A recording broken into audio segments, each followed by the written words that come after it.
Praise the lord. ప్రభునందు ప్రియ సహోదరి సహోదరులరా, ఈ 2024 సంవత్సరం క్రిస్మస్ వేడుకలు మన జీవితాలలో, మన కుటుంబాలలో శుభాలు కలుగ చేయునుగాక. ఈ ఉదయకాల సమయంలో ఒక ప్రాముఖ్యమైన వ్యక్తిని, మనమందరము ఎరిగిన వ్యక్తిని మీ ముందుకు తీసుకురావాలని ఆశపడుతూ ఉన్నాను. ఆయన ఎక్కడ మాట్లాడినట్లు లేదు, ఆయన స్వరం ఎక్కడా వినిపించదు, కానీ తాను విన్న మాటకు సంపూర్ణంగా విధేయత చూపినవాడు. ఆయనే యోసేపు. ప్రభు తల్లి అయిన మరియతో ప్రధానము చేయబడినవాడు యోసేపు. యోసేపు అనగా గాడ్ విల్ యాడ్, దేవుడు ఇంకా సమకూర్చును, కలుపును.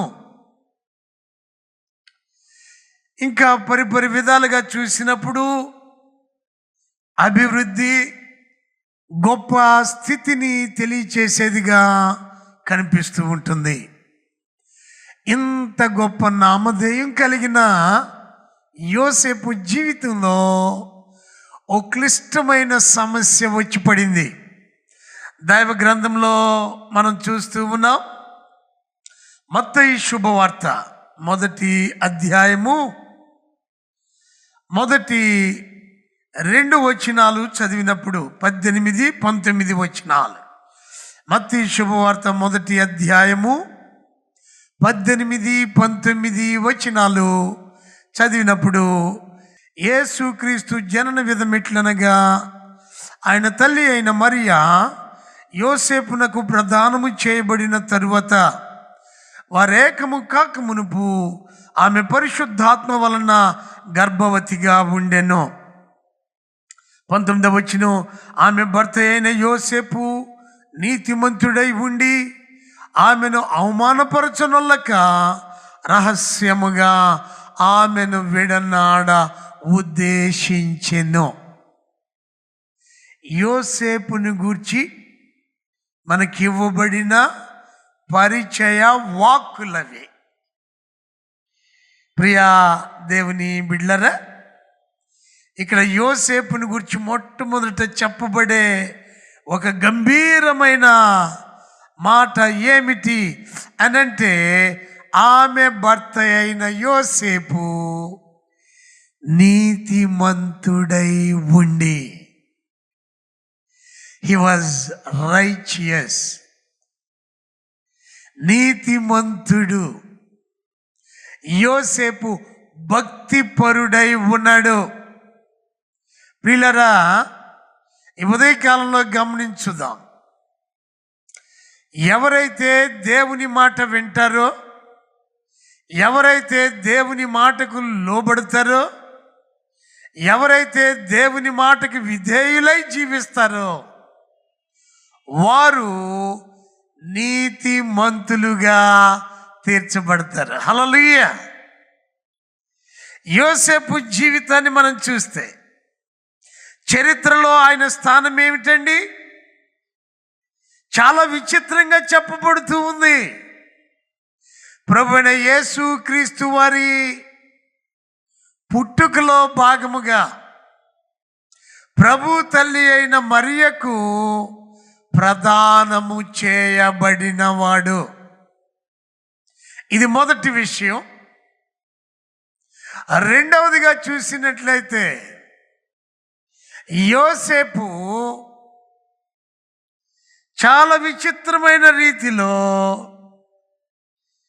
కన్య అయి ఉన్న గర్భిణురాలిని వివాహము చేసుకొనినవాడు. మూడవదిగా గమనించినట్లయితే, యోసేపు జీవితంలో క్లిష్టమైన దశలో 4 మారులు ప్రభు దూత స్వరాన్ని విన్నవాడు. హల్లెలూయా. చాలాసార్లు మనము దేవుని మాటలు వింటాం, దేవుని వాక్యాన్ని ఆలకిస్తాం, అర్థం చేసుకుంటాం, తలలు ఊపుతాం, కానీ దేవుని మాటకు విధేయత చూపటంలో తప్పిపోతూ ఉంటాం. That is why we fail to become a righteous people. ప్రభుని వెంబడించటంలో, ప్రభుకు విధేయత చూపటంలో, ప్రభుని అనుసరించటంలో, నీతిమంతులుగా జీవించే విషయంలో అనేక మార్లు తప్పిపోతూ ఉంటున్నాం. ప్రభుని యేసుక్రీస్తు వారి రక్తంలో కడుగబడటం ద్వారా నీతిమంతులుగా చేయబడ్డాం నిజమే, కానీ ప్రభు మాట విని లోబడి నీతిగా జీవించవలసిన అవసరత ఉంది.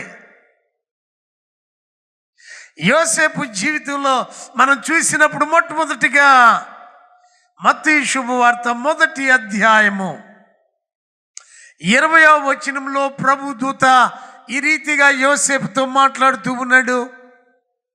అతడు ఈ సంగతులను గురించి ఆలోచించుకొని చుండగా, ఇదిగో ప్రభుదూత స్వప్నమందు అతనికి ప్రత్యక్షమై, దావీదు కుమారుడైన యోసేపు, నీ భార్య అయిన మరియను చేర్చుకొనుటకు భయపడకుము, ఆమె గర్భము ధరించినది పరిశుద్ధాత్మ వలన కలిగినది.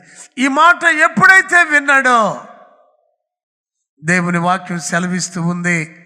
మత్తయి శుభవార్త 1వ అధ్యాయం 24వ వచనంలో, యోసేపు నిద్ర మేలుకొని ప్రభువు దూత తనకు ఆజ్ఞాపించిన ప్రకారము చేసి తన భార్యను చేర్చుకొనెను. హల్లెలూయా! ఎంత అద్భుతమైన కార్యం ఇది ప్రియులారా. ప్రభువు చెప్పే మాటలు మనం వింటున్నాం, ప్రభు వాక్యాన్ని చదువుతున్నాం, ఆయన వాక్యాన్ని ఆలకిస్తున్నాం, అర్థం చేసుకుంటున్నాం. అయితే అంతిమంగా ఆయన వాక్యం ప్రకారము జీవిస్తూ ఉన్నామా? యోసేపు ఏం మాట్లాడట్లేదు, యోసేపు నోరు తెరవలేదు, యోసేపు నుండి ఎలాంటి స్పందన లేదు. ప్రభు చెప్పారు, ప్రభు దూత పలికాడు, యోసేపు విధేయత చూపాడు. హల్లెలూయా! ఎంత గొప్ప కార్యం. రెండవదిగా యోసేపు జీవితంలో మనం చూసినప్పుడు మత్తయి శుభవార్త 2వ అధ్యాయము 13వ వచనంలో ఈ రీతిగా వ్రాయబడుతూ ఉంది. వారు వెళ్ళిన తరువాత, అనగా తూర్పు దేశపు జ్ఞానులు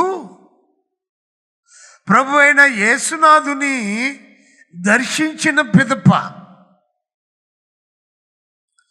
వారు వెళ్ళిపోయారు. వారు వెళ్ళిన తరువాత ఇదిగో ప్రభువు దూత స్వప్నమందు యోసేపునకు ప్రత్యక్షమై, హేరోదు ఆ శిశువును సంహరింపవలెనని ఆయనను వెదకబోచున్నాడు గనుక నీవు లేచి ఆ శిశువును ఆయన తల్లిని వెంట పెట్టుకొని ఐగుప్తునకు పారిపోయి నేను నీతో తెలియజెప్పు వరకు అక్కడనే ఉండుమని అతనితో చెప్పాను. ప్రభుదూత చెప్పాడు. మరి యోసేపు ఏం చేశాడండి? He was not reluctant to the voice of the Angel of the lord. దేవుని మాటను వినటానికి, దేవుని మాటకు లోబడటానికి ఆయన ఏమాత్రము వెనుక తీసిన వాడు కాడు, అసమ్మతిని చూపిన వాడు కాడు. ప్రభుదూత ఏమైతే చెప్పాడో దేవుని లేఖనాలలో మనం చదువుతూ ఉన్నాం.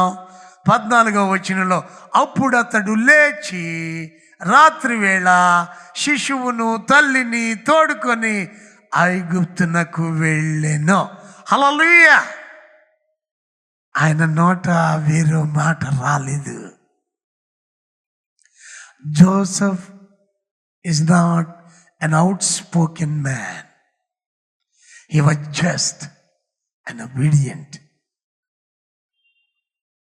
యోసేపు వాదించలేదు, యోసేపు చర్చించలేదు, యోసేపు నేను చెయ్యను కాదు అని చెప్పలేదు. యోసేపు విధేయత చూపాడు. ఆ తర్వాత మూడవదిగా మనం చూసినట్లయితే 2వ అధ్యాయము మత్తయి శుభవార్త 19వ వచనంలో ఈ రీతిగా మనం చదువుతాం. హేరోదు చనిపోయిన తరువాత ఇదిగో ప్రభు దూత ఐగుప్తులో యోసేపునకు స్వప్నమందు ప్రత్యక్షమై, నీవు లేచి శిశువును తల్లిని తోడుకొని ఇజ్రాయేలు దేశమునకు వెళ్ళుము. మరలా ప్రభుదూత ప్రత్యక్షమయ్యారు. యోసేపులకు ఇన్స్ట్రక్షన్స్ ఇస్తూ ఉన్నాడు, గైడెన్స్ ఇస్తూ ఉన్నాడు. అయ్యా, శిశువైన బాలుడైన యేసును చంపజూసినటువంటి హేరోదు రాజు చనిపోయాడు కనుక నువ్వు లేచి మరలా ఇజ్రాయేల్ దేశానికి వెళ్ళు. దేవుని లేఖనాలను మనం చూస్తూ ఉన్నాం. 21వ వచనంలో అప్పుడు అతడు లేచి శిశువును తల్లిని తోడుకొని ఇశ్రాయేలు దేశమునకు వచ్చెను. హల్లెలూయా! ఎంత అద్భుతమండి! ఒక్కసారి కాదు, 2 సార్లు కాదు, మాటి మాటికి ప్రభు ఏమైతే తెలియచేస్తూ ఉన్నారో, ఏమైతే సెలవిస్తూ ఉన్నారో అలా చేయటానికి యోసేపు ఎంత మాత్రము వెనుక తీసిన వాడు కాడు. ప్రియా సహోదరి సహోదరులరా, ఈ క్రిస్మస్ పర్వదినాన ప్రభు మాట నీవు నీ హృదయంలో చేర్చుకుంటావా? ప్రభు మాటకు విధేయత చూపుతావా? చాలాసార్లు ఆయన వాక్యం చదువుతూ ఉండగా ప్రభు మాట్లాడుతూ ఉంటారు. మరి కొన్నిసార్లు ఆయన దాసుల ద్వారా ప్రభు మాట్లాడుతూ ఉంటారు. నిన్ను నన్ను బలపరుస్తూ ఉంటారు, సహాయం చేస్తూ ఉంటారు.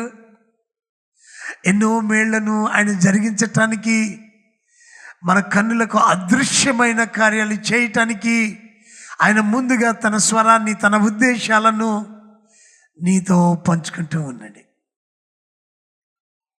అలా ప్రభు మాట్లాడేటప్పుడు ఆయన మాటలు అంగీకరించడానికి నువ్వు ఇష్టపడుతున్నావా? కొన్నిసార్లు అసలు ఆ మాటను తీసుకునటానికే మనం సముఖంగా ఉండవు. దేవుని వాక్యం ఎందుకు ఇలా చెప్పిందో, దేవుని దాసులు ఎందుకు ఇలా చెబుతూ ఉన్నారో దాన్ని తీసుకుందాం, స్వీకరిద్దాం లేదే. మన జీవితాలలో మనం ఎలా నీతిగా జీవించగలం? యోసేపు ప్రభు దూత చెప్పిన ప్రతిసారి మారు మాట్లాడలేదు. ప్రియ దేవుని బిడ్డలారా, విశ్వాసులుగా, దేవుని పిల్లలుగా, ప్రభుని వెంబడించే వారంగా మనము తిరిగి వాదించటం, చర్చించటం కాదు, చెప్పినట్లుగా చేయటం నేర్చుకోవాలి. యోసేపు చేసిన గంభీరమైన కార్యం మనం చూస్తున్నాం. యోసేపు నజరేతులో ఉండగా, నిద్రిస్తూ ఉండగా ప్రభు స్వప్నం ముందు కనిపించారు. అబ్బాయి నీవు భయపడొద్దామని చేర్చుకున్నాడు. తర్వాత యోసేపు ఇదిగో ఈ శిశువైన యేసయ్యను చంపటానికి హేరోదు రాజు చూస్తున్నాడు. ఇక్కడి నుంచి లేచి నువ్వు ఐగుప్తుకు వెళ్ళు. యోసేపు మారు మాట్లాడలేదు, ఐగుప్తుకు వెళ్ళిపోయాడు. హేరోదు రాజు చనిపోయిన తర్వాత మరలా ప్రభు దూత యోసేపును దర్శించి నువ్వు ఇక్కడి నుంచి లేచి మరలా ఇజ్రాయెల్ దేశానికి వెళ్ళు. ఇజ్రాయెల్ దేశానికి వచ్చాడు. అబ్బా, ప్రభు ఏం చెబితే అది. ఒకవేళ కొన్నిసార్లు ఈ మాటలు చాదస్తం అనిపించవచ్చు, లోకం దృష్టిలో ఇవి చాదస్తమే. కానీ నీతిగా బ్రతికే యోసేపు జీవితంలో అవి తూచా తప్పకుండా పాటించవలసినవి. ఆ తర్వాత చివరిగా 4వది మనం చూసినట్లయితే మత్తయి శుభవార్త 2వ అధ్యాయము 22-23 వచనాలలో అయితే అర్కెలాయు ఆయన తండ్రి అయిన హేరోదునకు ప్రతిగా యోధా దేశం ఏలుచున్నాడని విని అక్కడికి వెళ్ళవెరచి స్వప్నమందు దేవుని చేత బోధింపబడిన వాడై గలిలయ ప్రాంతములకు వెళ్ళి నజరేతను ఊరికి వచ్చి అక్కడ కాపురం ఉండెను. ఆయన నజరేయుడనబడునని ప్రవక్తలు చెప్పిన మాట నెరవేరినట్లు ఈలాగూ జరిగెను. హల్లెలూయా. ప్రియులారా, చూసారా యోసేపు జీవితంలో దేవుని యొక్క వాగ్దానాలు, ప్రవచనాలు ఏ రీతిగా నెరవేరుతో అవి ప్రభువైన యేసయ్య జీవితాన్ని ప్రభావితం చేసేవిగా ఉంటున్నాయి. దేవుని మాట వినటం వలన ఎంత గొప్ప ఆశీర్వాదం. ఈ లేఖనాల్లో ఎక్కడ కూడా మనం యోసేపు అవుట్ స్పోకెన్ మ్యాన్ లా కనిపించడు. No, he never opened his mouth. He just obeyed. That made him a righteous man. ప్రియ దేవుని బిడ్డలారా, ఈ క్రిస్మస్ పర్వదినాన ఈ వేడుకలు జరుపుకుంటున్న మనం గమనించుదాం. ప్రభువు యేసుక్రీస్తు రక్తంలో కడగబడ్డాం, దేవుని వాక్యాన్ని వింటున్నాం, దేవుని మాటలను అర్థం చేసుకుంటున్నాం, ఆలకిస్తున్నాం. కానీ మారు మాట్లాడక విధేయత కలిగి ఉంటున్నామా? దేవుని వాక్యమే అల్టిమేట్గా మనం లోబడవలసిందే. దేవుని వాక్యము చేతనే నింపబడవలసింది. ప్రియా దేవుని బిడ్డలారా, ఈ ఉదయకాలంలో యేసయ్య పుట్టుక ద్వారా కలిగిన శుభాలు, ఆశీర్వాదాలు మన జీవితాల్లో, మన కుటుంబాల్లో నిండుగా పొందుకుంటూ ఇక నుండైనా దేవుని వాక్యానికి లోబడదాం. దేవుని దూతలుగా ఉన్న ఆయన దాసుల మాటకు లోబడదాం. ఆయన వాక్యాన్ని హత్తుకుందాం. ఆయన ఉద్దేశాలను, ఆయన చిత్తాన్ని నెరవేర్చే వారంగా ఆయన నామమహిమార్థమై జీవించుదాం. ఆ రీతిగా 2024 సంవత్సరం క్రిస్మస్ వేడుకలు మీ జీవితాల్లో, మీ కుటుంబాలలో నింపబడును గాక. God bless you. Happy Christmas. ప్రేమ కలిగిన తండ్రి, పరిశుద్ధుడా, నీకు వందనాలు. కృప కలిగిన మా యేసయ్య, ఈ ఉదయకాలంలో మరొకసారి మీ పుట్టుక లోకానికి తెచ్చిన గొప్ప ధన్యతని మేము గుర్తెరిగి తండ్రి ప్రేమను, తండ్రి యొక్క శుభాలను, తండ్రి చెంత ఉన్న సమృద్ధిని మా జీవితాల్లో ఇవ్వటానికి శరీరధారిగా మీరు లోకంలో జన్మించారు. స్తోత్రాలు నాయనా. నీ కొరకు జీవిస్తూ, నిన్ను ఘనపరుస్తూ, నీ మాటకు విధేయులమై, నీ చిత్తానుసారంగా, నీ ఉద్దేశాలను నెరవేర్చు వారంగా మేము ఉండులాగన కృప చూపి నడిపించమని, ఈ నీ మాటలు ఆలకిస్తున్న ప్రతి బిడ్డను దీవించమని, ఈ 2024 సంవత్సరం క్రిస్మస్ శుభాలు ఈ నీ బిడ్డలకు, వారి కుటుంబాలకు మెండుగా దయచేయమని యేసయ్య నామములో ప్రార్థించుచున్నాము తండ్రి. ఆమేన్. తండ్రి అయిన దేవుని ప్రేమ, కుమారుడైన యేసుక్రీస్తు వారి కృప, పరిశుద్ధాత్మ దేవుని అన్యోన్య సహవాసము, ఆయన సన్నిధిని చేరి ఆయన మాటలు ధ్యానిస్తూ ఆయన వాక్యమునకు విధేయులమై జీవించుటకు కట్టుబడి ఉన్న మనకు, మన కుటుంబాలకు, ఆయన వాక్యానుసారంగా జీవించున్న ప్రతి ఒక్కరికి ఇప్పుడు ఎల్లప్పుడూ సదాకాలం తోడయ్యుండి నడిపించునుగాక. ఆమేన్. God bless you. దేవుని మిమ్మల్ని దీవించునుగాక. Wish you all a blessed Christmas.